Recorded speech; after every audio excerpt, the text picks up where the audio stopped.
Muy bien. Cuando nosotros hablamos en columna dorsal, dijimos que una de las funciones más importantes era dar sustento, ¿cierto?, a la parrilla costal. ¿Y dar sustento para qué? Para que estas costillas sean las que se movilizan durante el proceso de ventilación.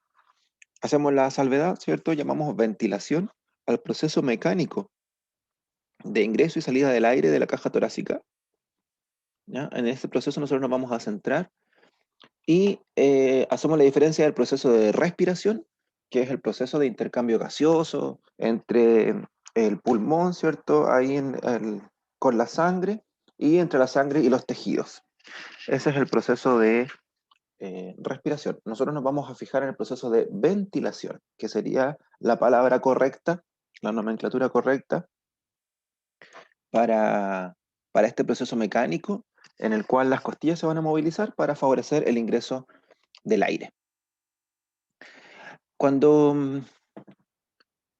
miramos una radiografía, ¿cierto? Nosotros vamos a tener como puntos de referencia, obviamente, el espacio, ¿cierto? Pulmonar, ¿cierto? Que nosotros cuando miramos una radiografía, todo lo negro que está en una radiografía corresponde a espacio aéreo, todo lo blanco que está en una radiografía corresponde a tejido más denso.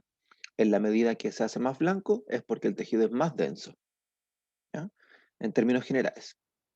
Miremos esta radiografía, ¿cierto? No quiero que nos centremos en la parte patológica ni en los signos de esta radiografía, sino que mostrar algunos puntos de referencia como la zona clavicular, ¿cierto? Como el esternón aquí en el centro, como la silueta cardíaca. Estamos viendo, voy a estar con el puntero, denme un segundo,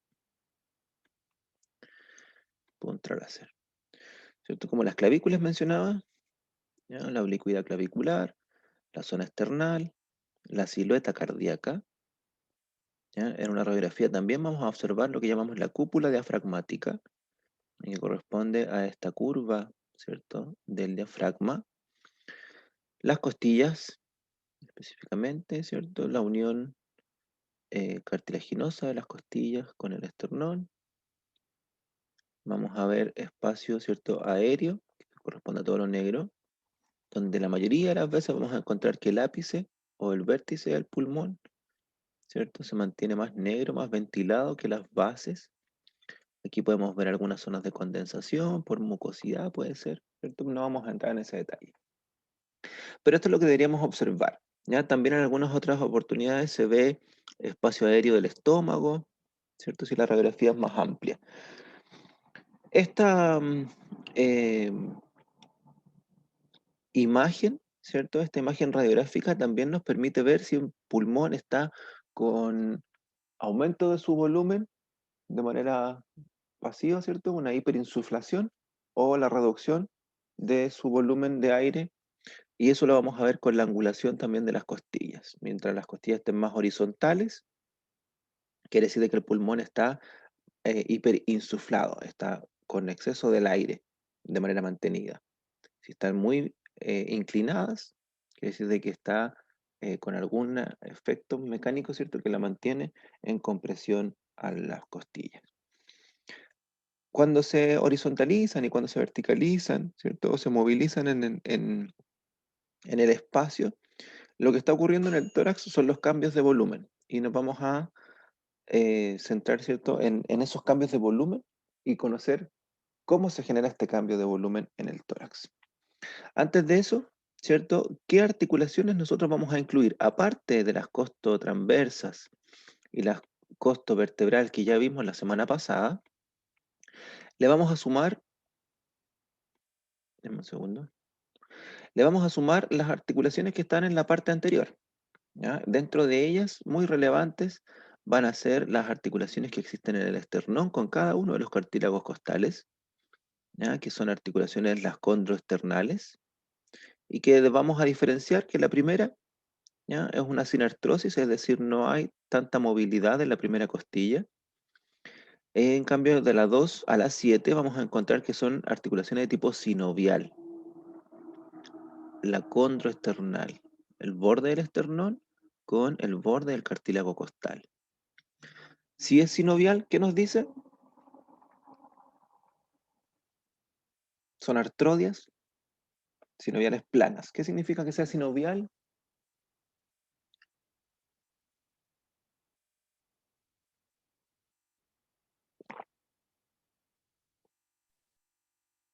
Que tienen la cápsula Que tienen con líquido cápsula, sinovial. que tienen cartílago sinovial y que tienen líquido sinovial. ¿Ya? Súper bien. Y eso también implica que tienen más movimiento. ¿Ya? El que sea una sinartrosis significa que no tiene movimiento, y el que sea una sinovial significa que tiene más movimiento. En este caso, movimientos planos de deslizamiento que van a permitir, ¿cierto?, mayor flexibilidad a la parrilla costal completa. Tenemos la articulación condrocostal, la costilla con su cartílago. Condro es cartílago, ¿ya? Cuando hablamos de algo condral, significa cartílago. Entonces, condro esternal y condro costal, ¿ya? Que es una unión cartilaginosa, ¿cierto? No hay cápsula, no hay ligamentos asociados.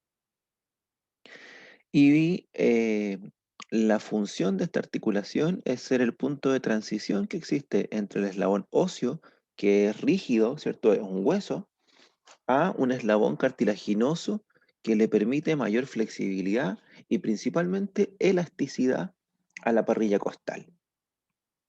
Si hablamos de elasticidad, entonces nos imaginamos al tiro la curva de longitud-tensión, perdón, la curva de estrés y deformación, ¿ya?, con una zona elástica. Cuando apenas yo mencione la palabra elasticidad, ustedes se tienen que recordar de la curva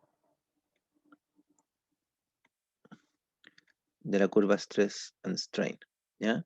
Y si pensamos que fuera solamente costilla, entonces el tórax sería un tórax rígido. Pero al tener los cartílagos presentes, ahora es un tórax flexible y elástico. Es decir, su curva se desplazó hacia la derecha. En ese sentido, la elasticidad que aporta, con toda la energía elástica que acumulamos aquí bajo la curva, va a ser uno de los principales componentes mecánicos del movimiento torácico durante el proceso de ventilación. Cuando yo inspire, entonces vamos a generar una deformación torácica, y esa deformación torácica acumula, y me voy aquí al gráfico con celeste ahora, vamos a generar una deformación torácica que acumula elasticidad, acumula energía elástica, para que después vuelva a su posición inicial, ¿ya? Y eso se da gracias a los cartílagos. En el caso de la costilla con el cartílago, la unión es fija, ¿cierto? Como transición, pero en el caso del cartílago con el esternón, tenemos una articulación sinovial plana.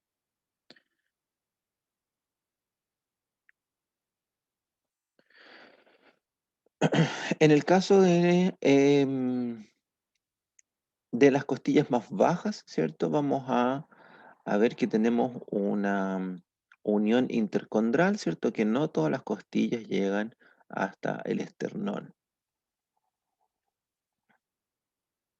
Solamente la costilla 7 es la última eh, en articular con el esternón, y después la 8, la 9 y la 10, ¿cierto? Se adhieren los cartílagos, se adhieren entre sí para llegar a este común en el 7. ¿Ya? Lo único que hacemos, ¿cierto?, es dar un espacio. Si fuera un esternón mucho más grande, perderíamos espacio para otros órganos de la cavidad abdominal, ¿ya? No tiene mucha mayor relevancia en lo mecánico. Sí tiene relevancia en la zona de inserción para el diafragma. Marión. Profe, una consulta. Lo que pasa es que estaba pensando recién cuando usted dijo que había acumulación de energía elástica. Yo me puse a pensar y fue como, eh, cuando uno inspira y expira, se llama, ¿cierto, profe? Cuando uno Sí, suelta el aire, sí. eso como que ese proceso de expiración se facilita por la liberación de la energía potencial. Mira, más que se facilita, se da por esa energía elástica. Así de importante es. No es que se facilite, sino que se da. Es así. Esa es la razón por la cual el aire tiende a salir con mayor facilidad del tórax cuando hacemos la expiración. La expiración tranquila, porque la expiración forzada es diferente. ¿Ya? Gracias, profe. Bien, y a eso le vamos a sumar, ¿cierto? Las articulaciones costotransversa y costovertebral de la costilla con las vértebras que ya la vimos la semana pasada, ¿cierto? Y en torno a estas articulaciones de la zona posterior, es en torno a ellas se va a generar el movimiento costal.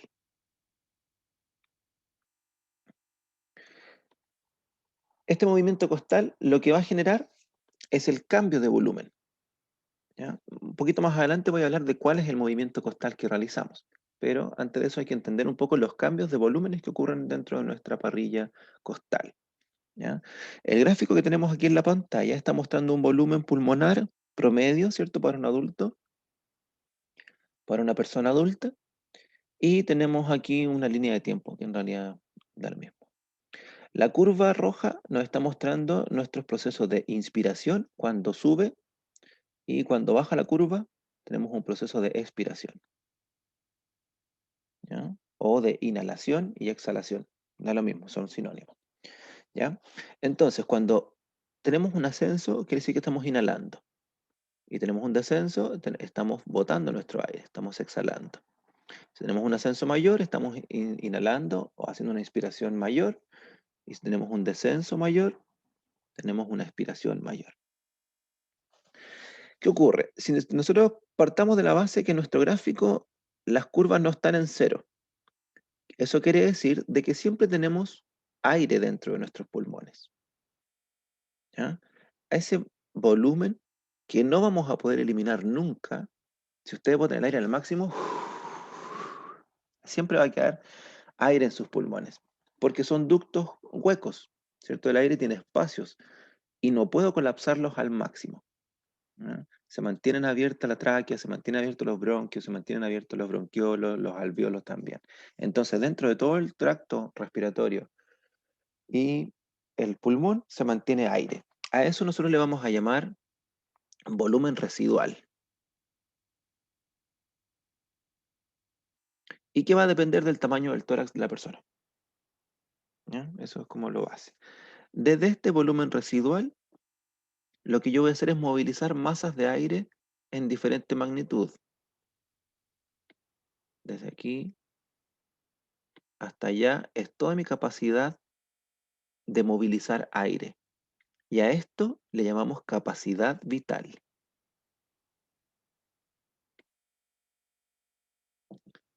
¿Qué significa eso? Yo boto el aire al máximo y después tomo aire al máximo. Esa cantidad de aire que yo puedo tomar y que puedo botar es mi capacidad vital. Esa es mi capacidad máxima, en otras palabras, de expansión torácica y volumen con mayor aire adentro y de contracción de la parrilla torácica. No es contracción de la parrilla torácica, sino que es como compresión de la parrilla torácica em, y eliminación de todo el aire que yo pueda botar. Esa es mi capacidad vital. Si yo respiro normalmente, lo que hago es tomar aire y botar. Tomar aire y botar. Tomar aire y botar. Esta capacidad de ingreso y eliminación de aire de manera tranquila le llamamos volumen corriente. Este es el volumen que normalmente estamos movilizando, ¿ya? En una condición tranquila. Este volumen corriente, yo tengo la posibilidad de inspirar más con mi volumen de reserva inspiratoria o de botar más aire con mi volumen de reserva expiratoria. Entonces, imaginemos que estamos ventilando, ¿cierto? Tomo aire, boto, tomo aire, boto, tomo aire, boto el aire. Y ahora le pido que tome aire al máximo, una inspiración profunda. Llega al tope de su expansión torácica y después de eso elimina normalmente. Vuelve a tomar aire, bota. Vuelve a tomar aire y ahora bote al máximo. Llegamos al punto, ¿cierto? de nuestra reserva expiratoria. Y si yo tomo aire al máximo, entonces desde mi respiración normal hasta el máximo, estamos hablando de toda mi capacidad inspiratoria. Y desde, ya lo mencionamos, ¿cierto? Si lo sumamos a eso la capacidad completa, hablamos de la capacidad vital, botar el aire por completo. Desde mi ventilación tranquila hasta todo el aire que está en mi pulmón, eso se llama capacidad residual funcional. ¿Ya? Entonces, esto es cosa de mirar el gráfico nuevamente y aprendérselo, pero aquí lo importante es entender que las curvas cuando suben requieren acción muscular. El ascenso es con contracción muscular. El descenso cortito dentro de la condición relajado no requiere acción muscular. El ascenso requiere contracción muscular. El descenso hasta la posición de volumen, comillas, relajado, ¿cierto? Tranquilo, no requiere contracción muscular. El que sí requiere cuando desciende es la expiración forzada. Cuando yo quiero soplar y boto al máximo, eso sí requiere contracción muscular. Esto nos está diciendo que entonces, como decía la compañera, que, eh, que para el proceso de exhalación o de expiración, ¿cierto? Utilizamos toda la energía elástica que se acumuló durante el proceso de inspiración o de inhalación. En este caso, entonces, el metabolismo que estamos utilizando es de tipo aeróbico, ¿ya? Son músculos que trabajan con baja magnitud, pero durante todo el día. Principalmente el músculo diafragma, músculo aeróbico por naturaleza, ¿cierto? Tiene una gran capacidad oxidativa. Frente a este ingreso de volumen, nosotros estamos siguiendo, ¿cierto?, la ley de Boyle. Esto está tomado del libro Newman, ¿ya? Estamos siguiendo la ley de Boyle, que quiere decir que en la medida que aumenta el volumen de un espacio, ¿cierto?, de una cavidad, la presión del fluido que está dentro de esa cavidad disminuye, ¿ya? Si yo aumento, imaginemos que tengo aquí un volumen en particular y tengo las partículas de aire aquí. Si yo aumento el volumen de esa cavidad, las mismas partículas de aire ahora tienen más espacio para distribuirse. Por ende, la presión disminuyó. Hay una relación inversa entre presión del aire y volumen.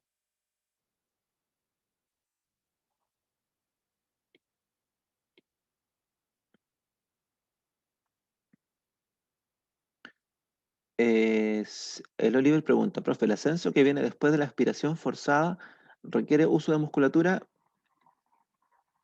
Te voy a responder con la imagen. El de aquí hasta allá, no. Pero el de aquí hacia arriba, sí.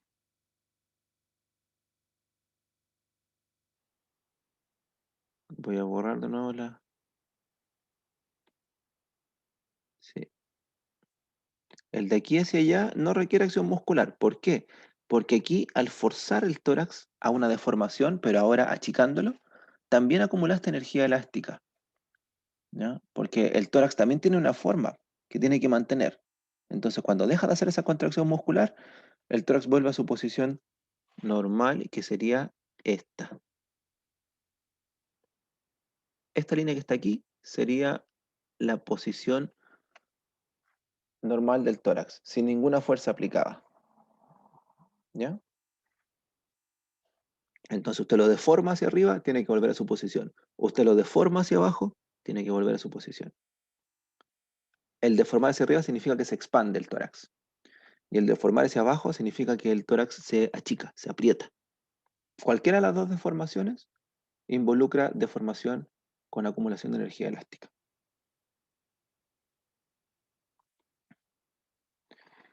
Bien, mencionaba entonces que el proceso de ingreso de aire.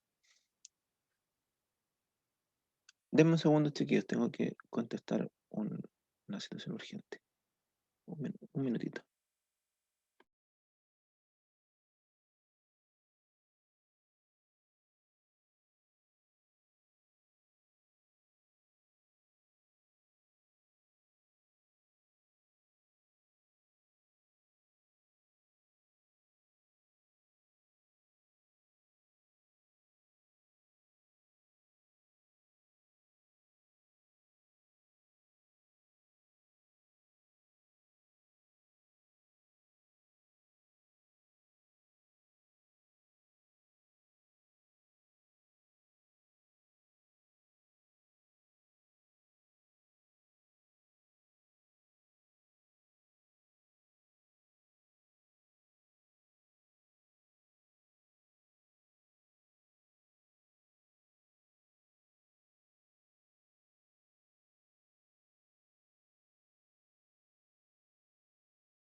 Bien. Entonces, cuando yo lo que aumento el volumen, el espacio, ¿cierto? De un contenido, en este caso del tórax, ¿cierto? Tengo más espacio para las partículas, por ende voy a disminuir la presión que se genera entre ellos. Al momento de disminuir la presión, generamos un vacío, una presión negativa. Y esa presión negativa va a generar que el aire de la atmósfera, ¿cierto? Aquí está la presión atmosférica,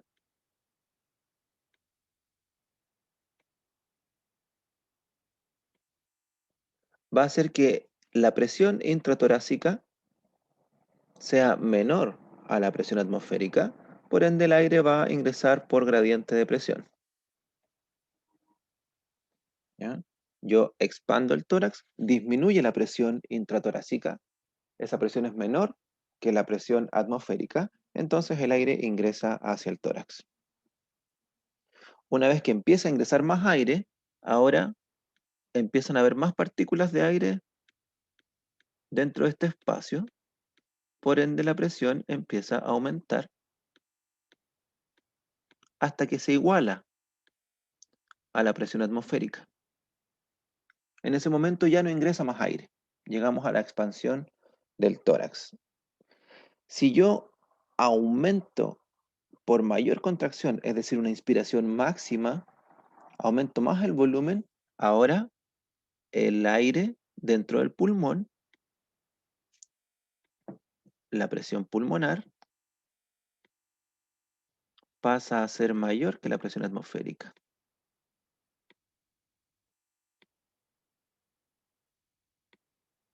Entonces tenemos en un inicio que la presión pulmonar, cuando yo expando el tórax, hago la contracción diafragmática para que el tórax sea grande, la presión pulmonar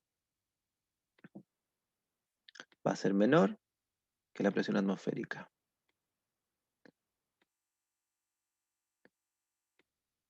Esto hace que ingrese aire al pulmón. Una vez que ingresa en una ventilación normal, en una versión tranquila, la presión pulmonar se iguala a la presión atmosférica.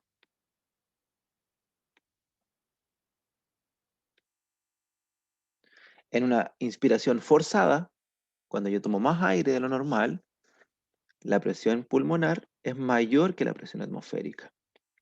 Entonces nosotros tenemos que considerar que el aire se va a mover por gradiente de presión.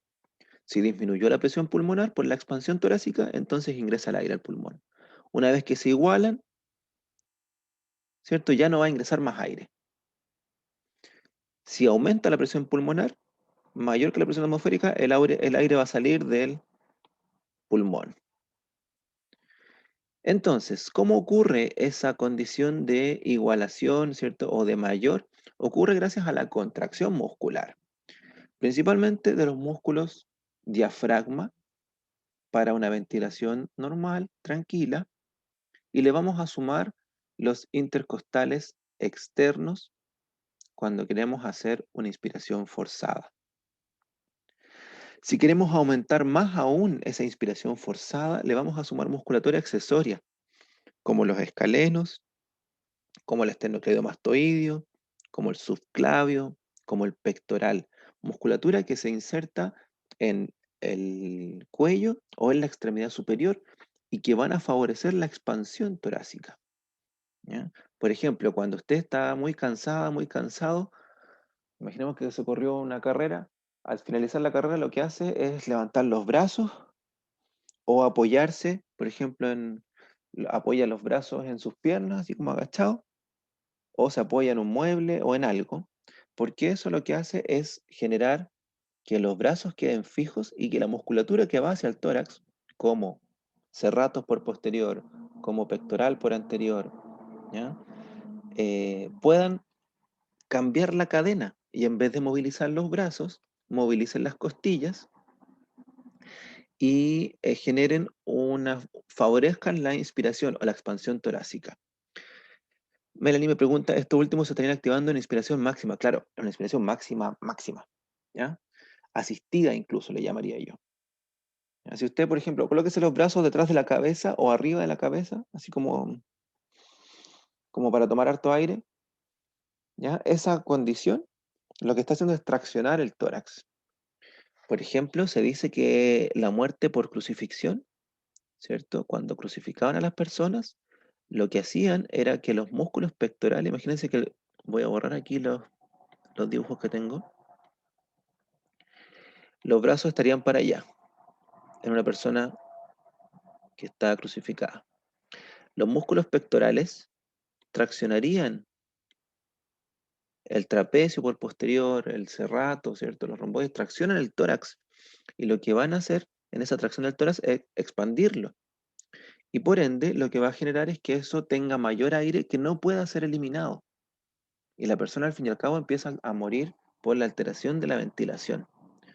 Si no morían en los primeros días, se les fracturaba las piernas para que el peso del cuerpo cayera por completo y de esa manera los músculos expandieran el tórax en mayor medida. Y era muy difícil eliminar el aire por esta expansión torácica. Bien, entonces, esta condición, ¿cierto? Ya lo hemos mencionado, es activo para la inspiración y para la expiración es una condición pasiva, para la expiración tranquila, ¿ya? No la expiración forzada, la expiración tranquila. ¿Qué ocurre? Existe retracción elástica de los mismos pulmones, de los músculos que están siendo estirados, ¿cierto? Del cartílago costal, etcétera.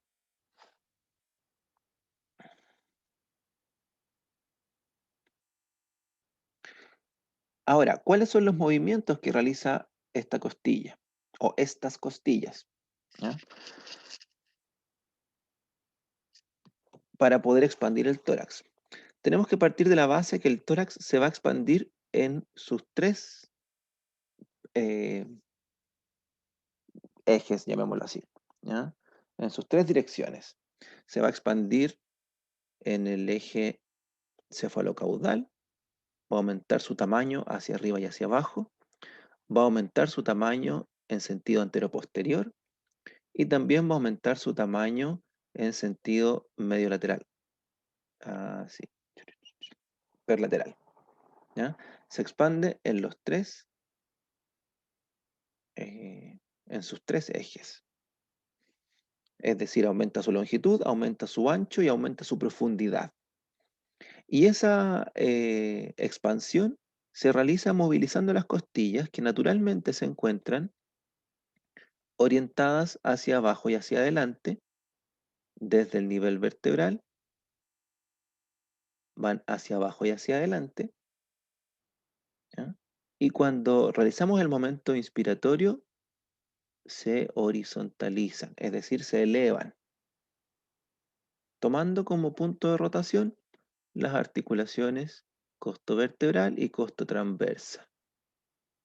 Y hacemos un movimiento como de palanca. A ese movimiento se le llama asa de bomba o bomba de agua, que es una palanca sencilla de ascenso. Si la costilla estuviera por sí sola y moviéramos solamente en el plano sagital esta palanca, ¿ya? El esternón debería ascender y así lo hace, pero al mismo tiempo que asciende el esternón, el borde externo de la costilla se está elevando y lo podemos ver aquí.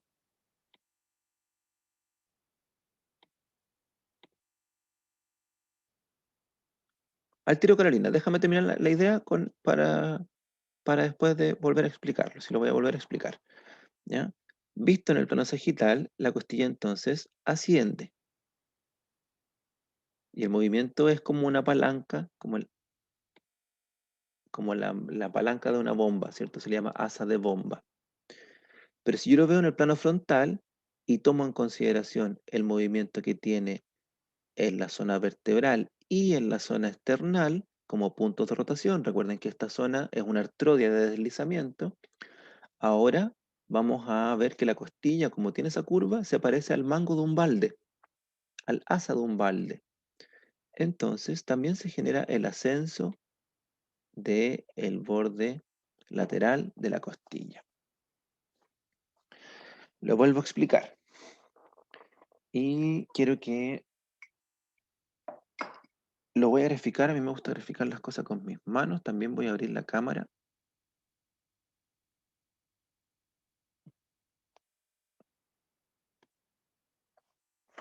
¿Me ven aquí? Bien. Coloquen sus manos como un círculo. ¿Ya? Los pulgares están representando la unión con la vértebra. Y tenemos que partir de la base que la costilla está orientada hacia abajo y hacia adelante. Entonces, si yo tomo mis costillas, estas están orientadas hacia abajo y hacia adelante. Y los pulgares representan la unión con la vértebra. La costilla tiene la posibilidad de moverse así, como una palanca, tomando como punto fijo la vértebra. Pero si yo tomo como punto fijo el esternón y la vértebra, podemos hacer ese movimiento. Entonces la costilla se mueve así y así. Ese movimiento es el asa de bomba, como una palanca, como el primer dibujito que tenemos acá. Una bomba de agua antigua, una palanca que se mueve arriba y abajo. Movimiento de asa de bomba. Pero si consideramos también el esternón, el movimiento aparte de subir con el esternón, se está moviendo en torno al esternón y en torno a las vértebras. Y ese movimiento se llama asa de balde. También lo podemos graficar con nuestros brazos, ¿ya?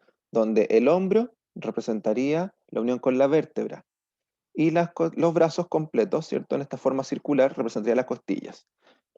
Primero partemos de la posición. La costilla está hacia abajo y hacia adelante. Cuando yo inspiro, entonces, la costilla hace ese movimiento de ascenso en torno al hombro, ¿cierto? Como lo estoy mostrando, que sería mi similitud de la costo vertebral y costo transversa, pero también hace ese movimiento en torno al esternón y a la vértebra. El movimiento de asa de bomba y asa de balde. El mango de una bomba, una palanca, y el mango de un balde. ¿cierto? Que es como circular. Entonces, los movimientos combinados es el ascenso, pero al mismo tiempo la apertura. ¿Ahí sí se entendió, Carolina, Antonio? Sí, profe, se entendió. Gracias. Ya, la mejor forma, ¿cierto? O por lo menos para mí se me hace mucho más fácil, no sé para usted, pero es representarlo con los dedos o representarlo con los brazos, ¿cierto? Partiendo de la dirección. La costilla está hacia abajo y hacia adelante. Entonces levantamos, pero al mismo tiempo se levanta el borde lateral. Entonces el movimiento completo sería levantarse y expandirse. Y cuando yo inspiro,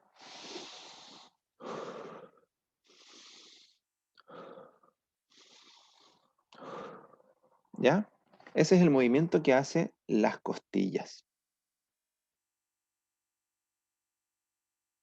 Ascenso y apertura. Y ese movimiento de ascenso y apertura, exactamente. Bomba sería el ascenso y balde sería la apertura. Ahora miremoslo acá para entenderlo en el dibujo que está aquí en la diapositiva, para cuando revisen las diapositivas de ustedes. Déjenme borrar los dibujos que ya hice. ¿Qué dice aquí el dibujo? Este es el eje de movimiento. ¿Ya? El eje de movimiento, que sería la articulación costo vertebral y costo transverso. Y cuando queremos inspirar, entonces se levanta como una palanca, tomando el eje de movimiento aquí, el dibujito, sería ahí. Y lo que ocurre es que se eleva el esternón, elevando la costilla. Y lo que está en líneas punteadas sería la posición del tórax una vez que hacemos la inspiración. Efectivamente se hacen combinados y al mismo tiempo. ¿Qué ocurre ahora visto en el plano frontal? Cuando yo inspiro, entonces tomando como eje la articulación vertebral y la articulación esternal, ¿cierto? Esto se va a elevar así, como el mango de un balde. ¿Y qué ocurre entonces? Se va a expandir el tórax y aquí lo podemos ver. Si esto asciende, entonces tenemos un aumento del diámetro cefalocaudal. Como vemos acá, también se adelanta, entonces tenemos un aumento del diámetro anteroposterior. Y como vemos acá en el plano frontal, también se ensancha. Entonces tenemos un aumento del diámetro perlateral. El aumento en el sentido cefalocaudal se da porque el diafragma que estaba en la cúpula de los bordes de las costillas desciende. Entonces también aumenta su diámetro en sentido cefalocaudal. ¿Se entiende?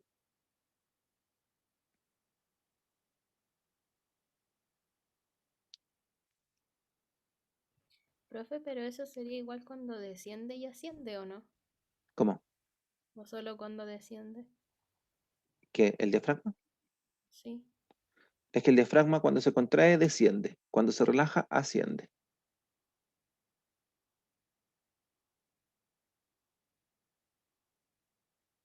¿Ya? Entonces voy a repetir lo de los diámetros que me lo están pidiendo acá. Quiero que se fijen en las líneas continuas y en las líneas punteadas de este dibujo. Al momento de la inspiración, entonces esta costilla que está aquí en continuo, ¿cierto? Se eleva la parte anterior, es decir, la costilla se horizontaliza levemente. Y ahora, si nos fijamos, aumentó el diámetro anteroposterior del tórax. ¿Sí? Por acá, la costilla se eleva su borde lateral y la línea punteada nos muestra que aumenta el diámetro perlateral. Y como el diafragma, les voy a mostrar una inserción del diafragma. Esos son los ejes, denme un segundo. Aquí está. Esta es la forma de inserción del diafragma. ¿Ya? Es una cúpula. Esta cúpula, cuando inspiramos, desciende. Al descender, también estamos aumentando el diámetro cefalocaudal del tórax. En otras palabras, la inspiración provoca el aumento del volumen del tórax en los tres sentidos. Aumenta en longitud, ¿cierto? De arriba a abajo, cefalocaudal. Aumenta en profundidad, de adelante a atrás, anteroposterior. Y aumenta en ancho, perlateral. Ahí sí.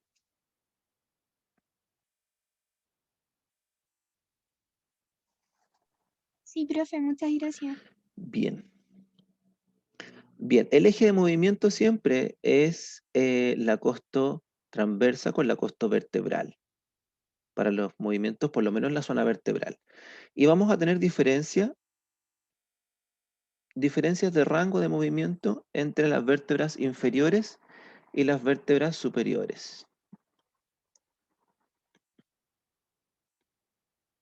Voy a colocar al tiro aquí todas las imágenes mejor.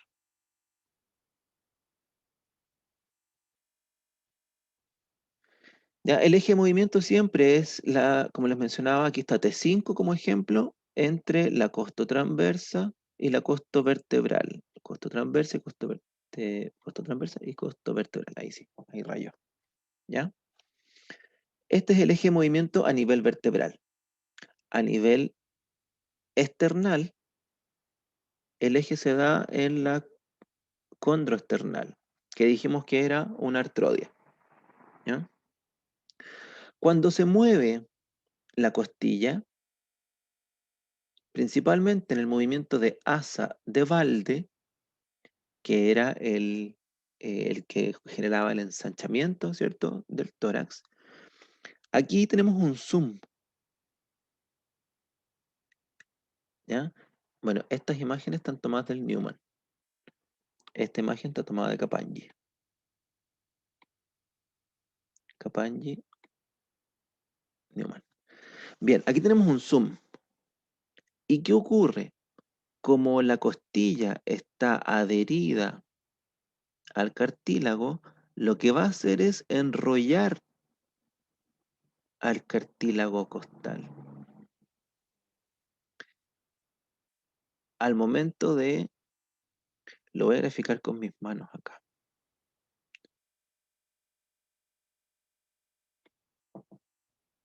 ¿Ya? Al momento de elevarse la costilla, al hacer ese movimiento, lo que está haciendo es generar torsión sobre el cartílago. Y esa torsión, ¿cuál sería la consecuencia?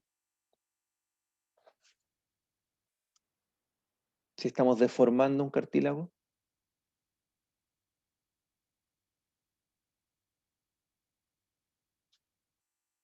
El chat parece que me están escribiendo.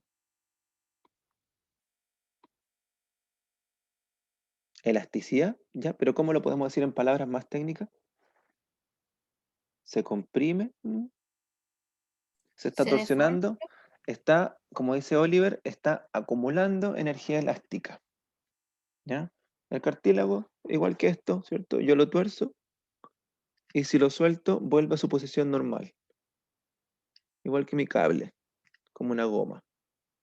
Lo que estoy haciendo entonces es cada vez que inspiro, torcerlo y esa elasticidad me permite botar el aire.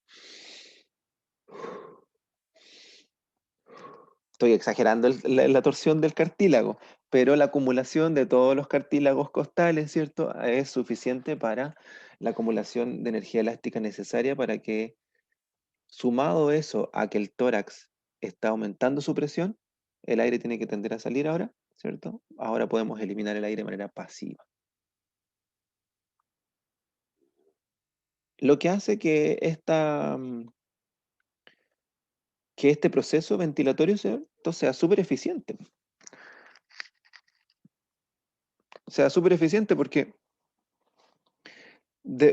por una parte tenemos un músculo que es el encargado, ¿cierto? Que tiene un metabolismo aeróbico que tiene que hacer la apertura del tórax, que es el diafragma, pero después lo relajamos, le damos ciclos de contracción y relajación, dado que el momento de expiración es pasivo.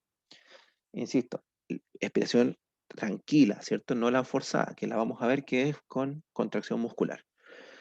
Bien, existen diferencias de movimiento y las costillas inferiores obviamente tienen mayor cantidad de movimiento. No vamos a eh, a, ¿cómo lo podríamos decir? No vamos a profundizar en la cantidad de movimiento que tiene cada costilla, ¿ya? Pero solamente mencionar, y quiero que se fijen aquí, en la imagen que está aquí al lado, ¿cierto? Que la angulación que tiene la articulación costo vertebral y costo transversa respecto a la costilla, ¿cierto? Es mayor en la columna inferior, en la zona inferior del tórax, y eso permite más grados de movimiento. En cambio, la columna superior se mueve menos, es más fija. Las primeras costillas son con menos movimiento que las costillas inferiores, ¿ya? De la 1 a la 6 tenemos una angulación menor y permite menos expansión. De la 7 a la 12 tenemos mayor angulación, costo transverso y costo vertebral y permiten mayor expansión del tórax. Y lo que nos está mostrando este dibujo es que en la zona superior, de la primera a la sexta costilla, el aumento del diámetro es más en sentido anterior. Y de la séptima a la 12ª, el aumento de los diámetros son mayor en sentido lateral. Quiero que se fijen en la dirección de las flechitas aquí. Entonces ahora, si nosotros miramos nuestro tórax cuando vamos a ventilar, el movimiento que hacen las costillas en la zona superior es principalmente de asa, entonces, principalmente de asa de bomba, aquí en las costillas superiores. En cambio, en las costillas inferiores es principalmente asa de balde. Se dan los dos, solamente que se manifiesta uno más que el otro, ¿ya? Principalmente en las costillas superiores, de la 1 a la 6, el movimiento que predomina es el asa de bomba. Mezclado con el de balde, sí, pero predominante el de bomba. Y el movimiento que predomina en las costillas inferiores corresponde al asa de balde. También se da el asa de bomba, pero predomina el asa de balde. En términos generales, las costillas inferiores se movilizan más que las costillas superiores. Tienen mayor posibilidad de expansión, de movimiento. Y esto se da por acción muscular. Veamos ahora los músculos que están participando de esta función ventilatoria. Y con esto ya vamos a ir cerrando para hacer nuestro break. Bien, el principal músculo es el diafragma, ya lo hemos dicho, es el músculo ventilatorio por excelencia, ¿ya? Y este músculo tiene una inserción particular, ¿cierto? Que tenemos una aponeurosis central y tiene líneas musculares radiales que van hacia todo el reborde costal, ¿ya? Desde el esternón, desde la apófisis sifoide, por todo el borde del cartílago y después de la costilla, hasta llegar a la zona posterior, donde tenemos algunos haces de inserción muscular que van hasta la tercera lumbar. En esta parte de aquí, esos haces dan espacio para algunos ductos, por ejemplo, el esófago, y para las arterias aorta y para la vena cava, ¿ya? El resto, ¿cierto? Es todo el borde costal. Cuando se contrae, entonces, toma como punto fijo, ¿cierto? El borde costal y desciende la cúpula diafragmática y eso aumenta el volumen cefalocaudal. Este es el principal músculo ventilatorio. El siguiente que le sigue corresponde a los intercostales. Y lo que estamos viendo aquí son los intercostales externos. Y por su dirección de las fibras musculares, los intercostales, la cadena de acción es, llamémosla así, de superior a inferior. Es decir, toman como punto fijo la costilla superior para traccionar y elevar la costilla inferior. El intercostal de aquí tomaría la segunda costilla para elevar la tercera. El intercostal externo de acá toma la tercera costilla como punto fijo para elevar la cuarta. Y así sucesivamente. Tienen una dirección que va desde atrás hacia adelante. Entonces traccionan a la costilla para su elevación. A diferencia del intercostal interno, que lo voy a dibujar aquí con amarillo, la dirección es contraria. ¿Ya? Y su acción, ¿cierto?, va en sentido opuesto. Y lo que hacen es apretar el tórax, es disminuir sus grados, su expansión, perdón. Por ende, nos está diciendo que el externo es inspiratorio y el intercostal interno es para la expiración forzada.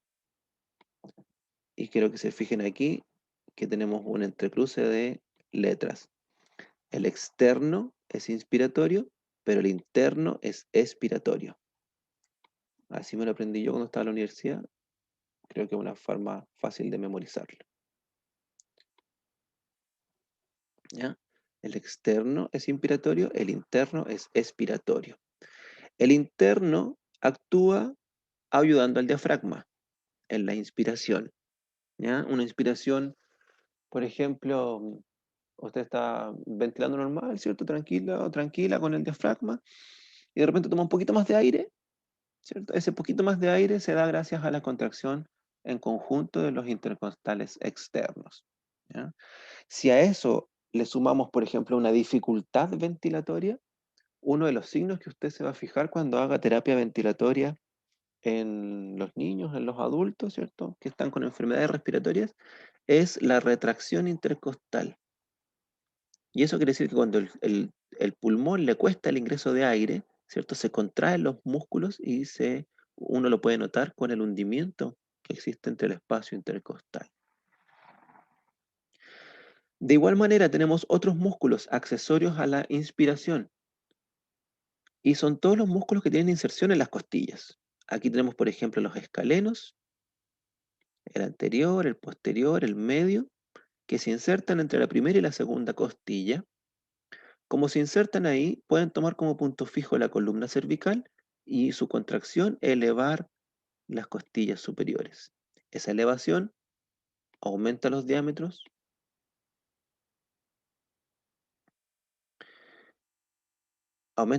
¿cierto? En este caso, cefalocaudal. Vicente pregunta si los intercostales siempre participan en la inspiración y en la expiración. El intercostal externo casi siempre participa en la inspiración, casi siempre, ¿ya? Pero el intercostal externo en las expiraciones forzadas principalmente, ¿ya? De todas maneras, si yo pienso que la expansión torácica lo que está haciendo es estirar al músculo intercostal interno, entonces su propia elasticidad también participa en la expiración, pero no por contracción muscular como tal, sino que por la elasticidad que tiene el músculo.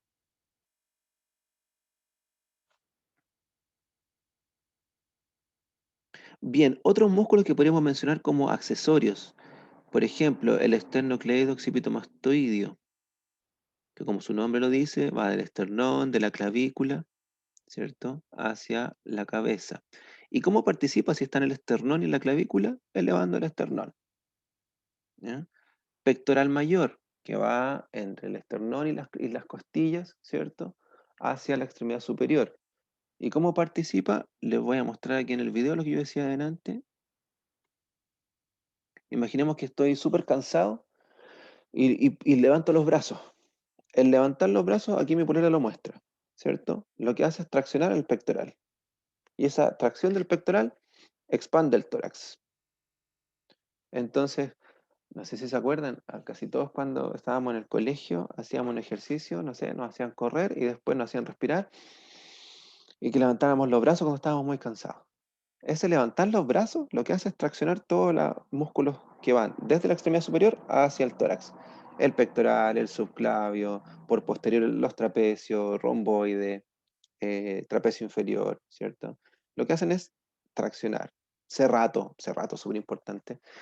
Traccionar las costillas y elevarlas y favorecer el ingreso de aire cuando estamos frente a una necesidad excesiva de ventilación mayor.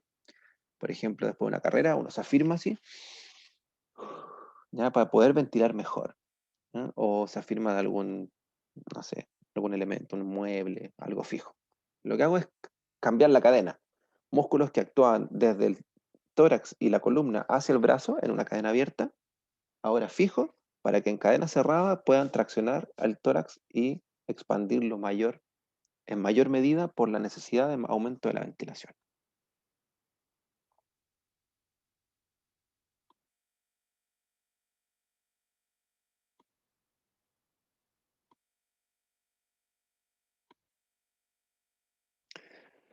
Si el tórax se expande por el descenso diafragmático, cuando nosotros tenemos descenso diafragmático, también se debería abultar el abdomen.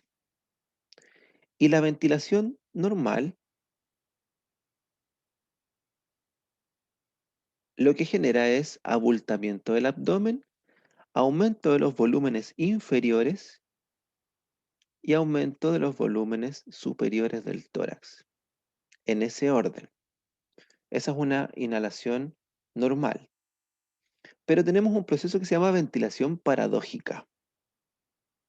Y es súper común y uno le pide a la persona que inspire al máximo y lo que hace es hundir el abdomen.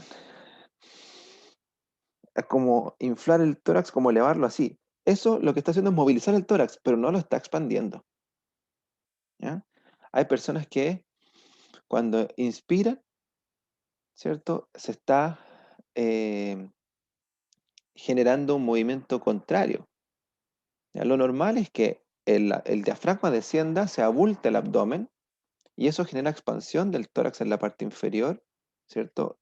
Aumento del diámetro cefalocaudal del tórax, ¿ya? Y después de eso empieza el movimiento total a expandir el tórax en sentido anteroposterior.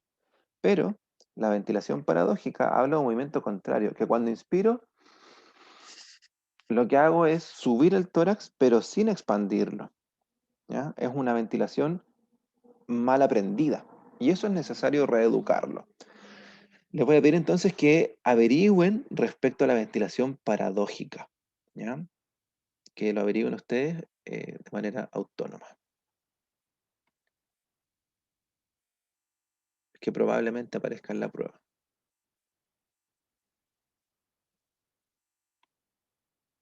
Bien, músculos de la inspiración forzada, como les mencionaba, los serratos, el elevador de las costillas, ¿cierto? Esternocleidomastoideo, dorsal ancho, iliocostal, pectoral menor, pectoral mayor, serrato anterior, cuadrado lumbar. Puros músculos, ¿cierto? Que tienen relación entre la extremidad superior, ¿cierto? Y la columna en realidad, y la parrilla costal, y que pueden fijar algunas veces, ¿cierto? Otras veces pueden aumentar el volumen, principalmente los músculos inferiores, como el cuadrado lumbar, estabiliza, y si se fijan, la gran mayoría de los otros aumenta el volumen torácico, ¿no? Después pueden darle una vuelta a esta acción muscular. En la expiración forzada, tenemos expiración forzada natural, por ejemplo, la risa, ¿cierto? La tos, una expiración contra resistencia, en este caso está inflando un globo, tiene que impulsar aire con mayor presión. Lo que vamos a generar, ¿cierto? Es que aumente la presión intraabdominal. Y para eso vamos a hacer contracción de los músculos abdominales, principalmente el recto abdominal, el oblicuo externo, el transverso del abdomen. Y a eso le sumamos, ¿cierto?, los intercostales internos. Y el pequeño transverso del tórax, que es un pequeño músculo, ¿cierto? Que es como la proyección del intercostal interno. Bien, esta expiración forzada, si yo la hago al máximo, con la máxima contracción, ¿cierto? Voy a llegar a eliminar todo mi volumen residual y quedar con el volumen, con la capacidad residual, perdón, de mi pulmón. Se da de manera natural, insisto, en algunos gestos como gritar, como hablar un poco más fuerte, simplemente el elevar un poco la voz ya involucra actividad muscular, toser, por cierto, estornudar, inflar un globo, por ejemplo. En realidad esto se llama expiración contra resistencia. ¿Ya?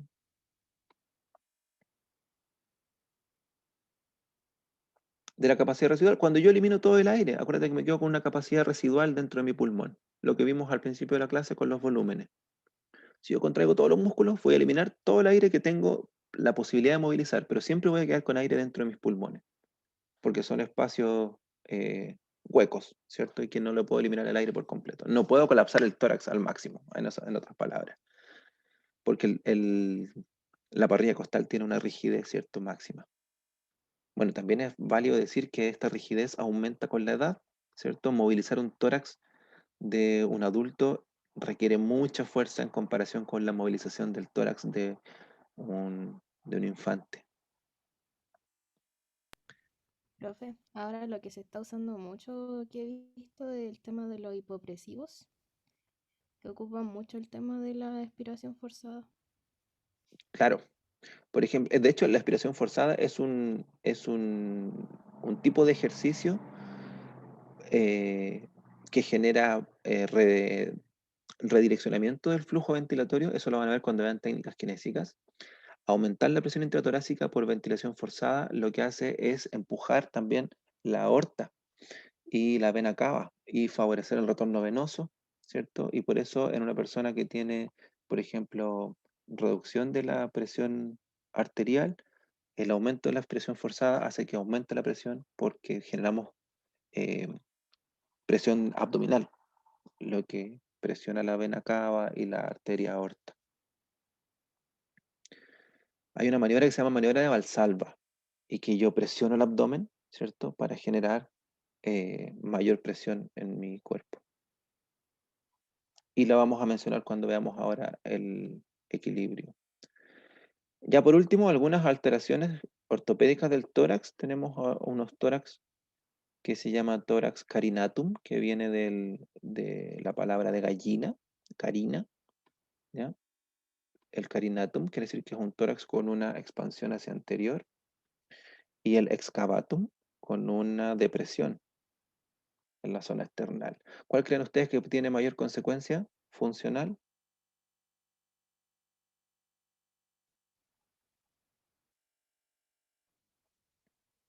¿El excavatum, profe? El excavatum, ¿cierto? Estamos disminuyendo la posibilidad de expansión. El carinatum es más bien estético, pero también influye en la rigidez del tórax. Un tórax un poco más rígido. Pero funcionalmente hablando, una persona con tórax, por ejemplo, carinatum, no tiene tanto problema como un tórax excavatum. Son alteraciones ortopédicas, no es posible que con ejercicio, ¿cierto? Con intervención kinésica las podamos reeducar. Sí, lo que nosotros hacemos es la reeducación ventilatoria. ¿Cómo favorecemos frente a esta condición, ¿cierto? Una ventilación más eficiente.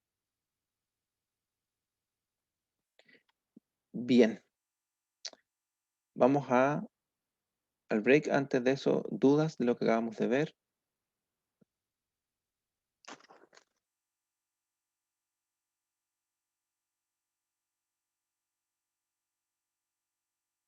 ¿Alguna pregunta? Esto es mecánica ventilatoria, esto es columna dorsal, ¿ya? Vamos a hacer un break y lo que vamos a hacer en el siguiente módulo es hablar de la columna lumbar de manera súper sencilla, porque lo que hemos visto en columna lumbar es principalmente la transmisión de la carga con los pilares anteriores y posteriores, y vamos a centrarnos en el análisis del equilibrio lumbopélvico.